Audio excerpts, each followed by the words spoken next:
What's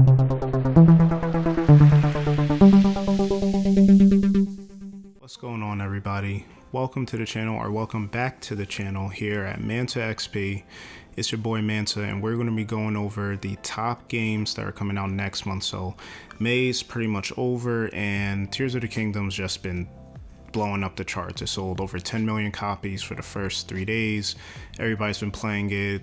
All the video game companies, Microsoft, Sony, everybody's been coming out congratulating Nintendo on the launch. And you know, even though the Switch is near its end of its life, people have been loving what Tears of the Kingdom's been able to do. But it is pretty much the front runner for, you know, game of the year. And you know, June definitely has some great games for a lot of people. A lot of them may not stack up to Tears of the Kingdom, but we'll see. So we'll go over all that today. Before we get into all of that, please make sure to leave a like on this video if you like the content. We upload every Sunday doing discussions, unboxings, everything in the video game world.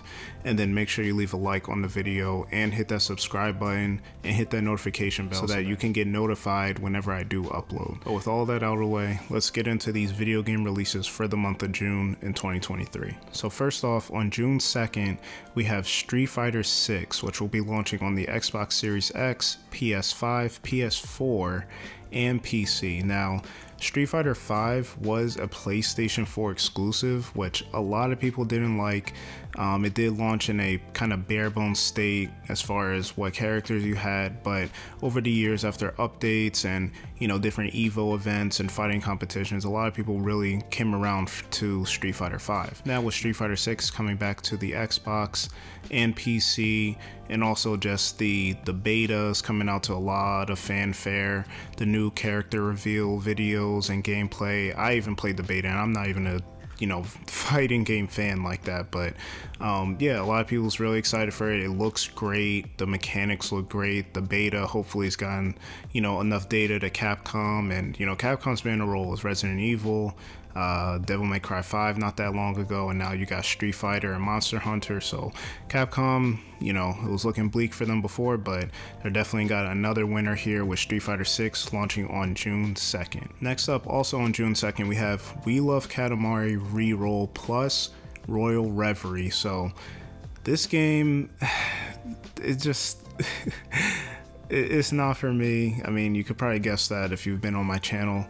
I know a lot of people do like the Katamari, you know, series. I remember this is kind of like with this and like Viva Pinata. It was a very 2005, 2006, like just early, I think it was what, 7th generation gaming. But yeah, so they decided to redo the second game in the series, and it's coming out on pretty much every console that's out there. So if you're interested in We Love Katamari Reroll, you will be able to get it. It will be remastered and also give you the ability to play as the king in this, the king of the cosmos. So if you're interested in it, you can play that on June 2nd.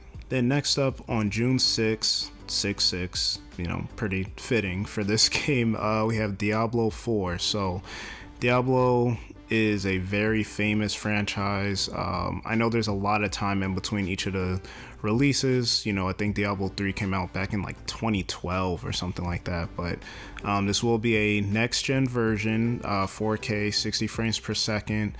A lot of people are excited for this. I know there's a lot of talk with the whole Activision Blizzard deal, and people were hoping this would be in Game Pass, but we know we've seen a lot of holdups as far as that deal getting through. But the beta and early access that people have been playing, they've been having a lot of good reviews. A lot of people are expecting this game to be like a high 9, like 9.5, maybe 10 even out of 10. So we'll see, but of course, you know, you're just going off a beta, you can't really tell how the game's actually going to end up. But Diablo 4, a lot of people are excited for this. This may be a lot of people's game of the year. Of course, that remains to be seen by the end of the year, but if you're interested in it, you'll be able to play Diablo 4 on PlayStation 5, Xbox Series X and S, PS4, Xbox One, and then also on PC on June 6th. Now, we hit kind of a lull in between the rest of the month, so between June 6th with Diablo 4, there's nothing really until we get all the way to the 20th, but on the 20th, we have a few games coming out. The first of those is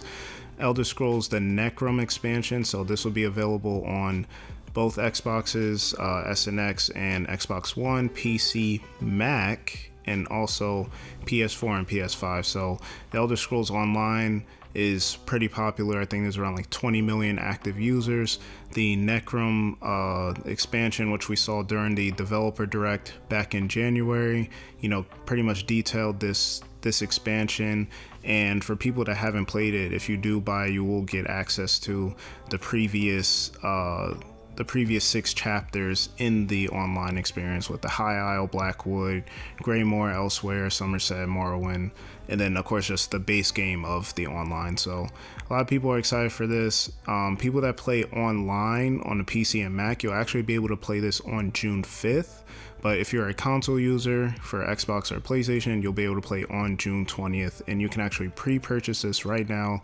Along with most of these games, pre-purchase get a little, digital extras and things like that. So a lot of people have been waiting for Elder Scrolls 6. You'll still have to wait a few, probably 5 years to be honest. But if you want to get on this, you can pre-order right now and then be able to play either on your computer on June 5th or on your console on June 20th. Then also on June 20th, we have Crash Team Rumble. Now, this is more of a party platformer, kind of real-time strategy, like I'd say even maybe kind of Fusion Frenzy type of game, but this game will be coming out on June 20th on Xbox One, Xbox Series S and X, PlayStation 4, and PS5.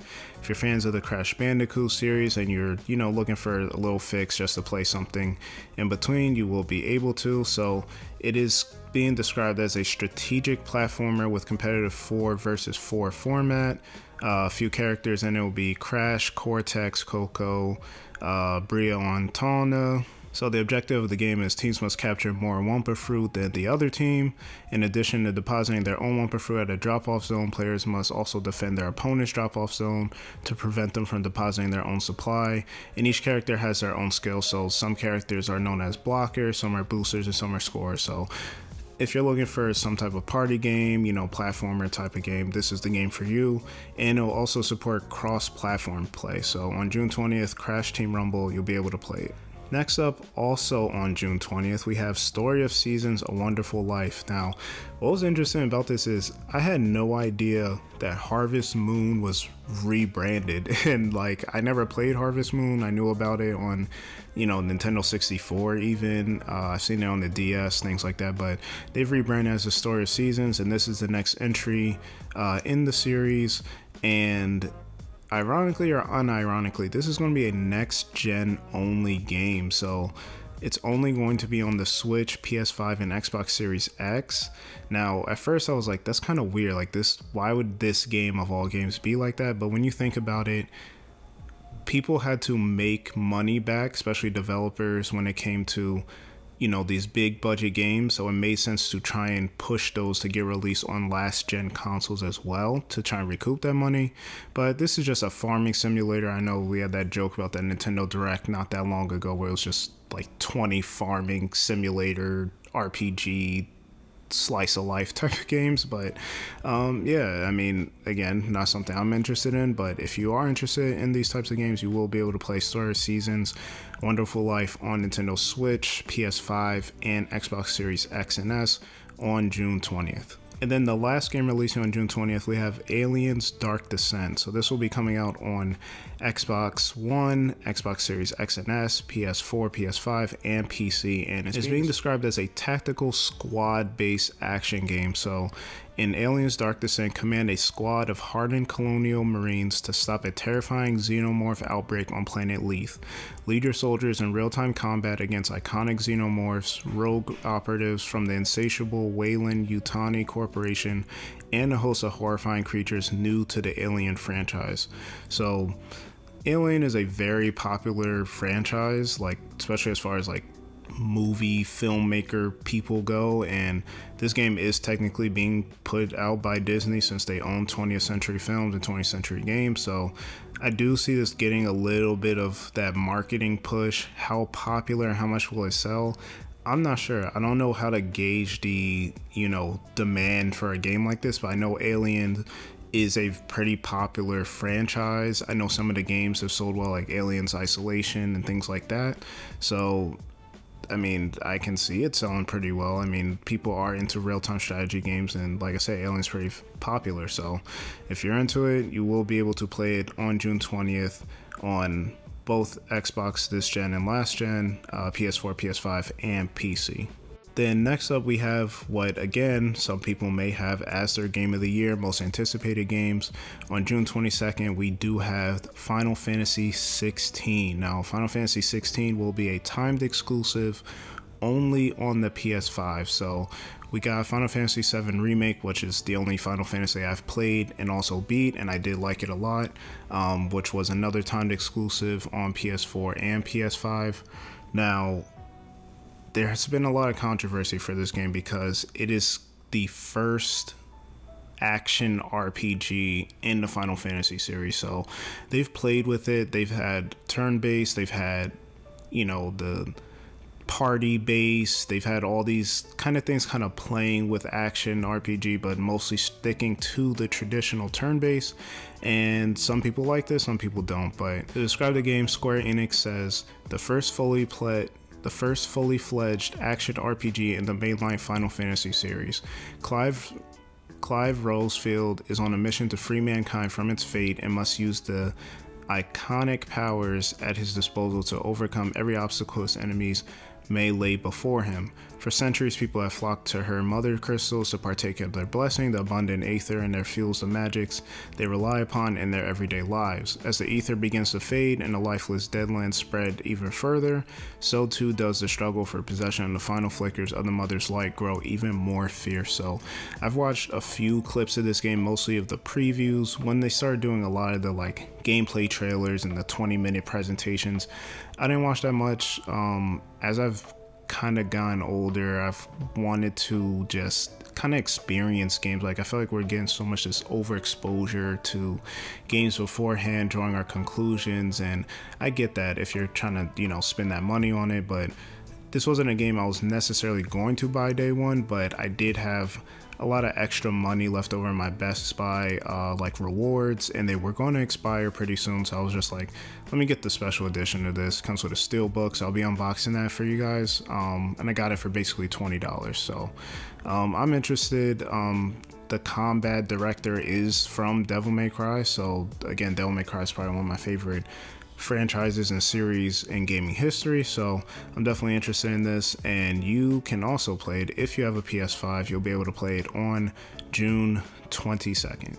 Next up, getting to the end of June, we got on June 23rd, we have Sonic Origins Plus. So Sonic Origins came out last year and a lot of people liked it. They did kind of fight about the price. I think it dropped at either $30 or $40. It did come with a remastering of Sonic the Hedgehog 1, Sonic the Hedgehog 2, Sonic and Knuckles 3, and Sonic CD. So now with the Origins Plus, is basically a deluxe edition. If you already have the Origins, you can pay the extra $10, but obviously you only be able to get it digitally. So now with the deluxe, you're being able to get the physical version of the game, which I did pre-order. I'll do an unboxing for that for you guys as well.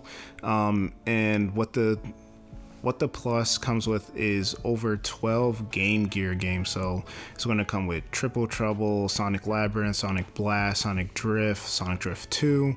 And you'll also be able to play as Amy along with other things, different modes and things like that. So, for some people, if you already had the game, are you going to pay the extra $10? Maybe. Some of the Game Gear games aren't, the best, what people care about, but just getting a little extra. I never had the game. I would like to have Sonic portably on the Switch. I think it makes more sense than getting it on the Xbox or something like that, especially for an old 2D Sonic. But yeah, the Plus comes with all that. Plus it comes with a reversible cover sheet that kind of looks like the Sega Genesis game boxes from back in the day. And then also comes with a 20-page book of classic art. So, these companies have to kind of sell us on stuff. Sonic's having a resurgence with the 2 movies. Sonic Frontiers has sold pretty well. Sonic has the show on Netflix, so Sonic's at all-time high. I think this will sell pretty well, and people will pay that extra $10 to upgrade. So if you want to play it, you can play it on June 23rd on pretty much everything: Xbox Series, Xbox One, PS4, PS5, and Nintendo Switch. And then to end the month on June 30th, we have Ghost Trick. So Ghost Trick was originally a DS game. So it takes the story of a detective. He pretty much just died recently, and you have to, you know, you'll take control of his ghost and then try and figure out who killed you. Like, there's very interactive quote unquote ghost tricks you'll be able to use to solve puzzles, you know, navigate the world of the living. Obviously, you can't technically talk to anybody, so you'll have to do that. You know, it's one of these classic Japanese style games when it comes to that concept, and it's being handled by Shu Takumi, who's the creator of the Ace Attorney franchise. So when it comes to the writing and the, you know, it is a murder mystery technically, so I have no doubt that it's going to do really well as far as the writing, the dialogue, the direction, and all things like that. So it did originally come out in on the Nintendo DS back in 2011. So now this is a remastered version. And it's only coming out on last gen consoles. I'm not sure. I mean, it depends if you want to count the Switch as next gen or not, but it'll be coming out on the Nintendo Switch, PS4, PC, and then Xbox One on June 30th. So if you're interested in it, good game from Capcom. Looks like it's going to be a, you know, pretty decent seller, so you can grab it on June 30th. And that does it for the month of June. So appreciate you guys, you know, watching the video up to this point. Thank you for clicking on the video. Make sure you do leave a like, subscribe, like I said, if you have not already. And we're on the road to, you know, 1,000 subscribers. I've gotten a lot of subscribers this past month, trying to be consistent with the content. So I appreciate you guys as always. Please subscribe if you have not already, and I will catch you on the next video.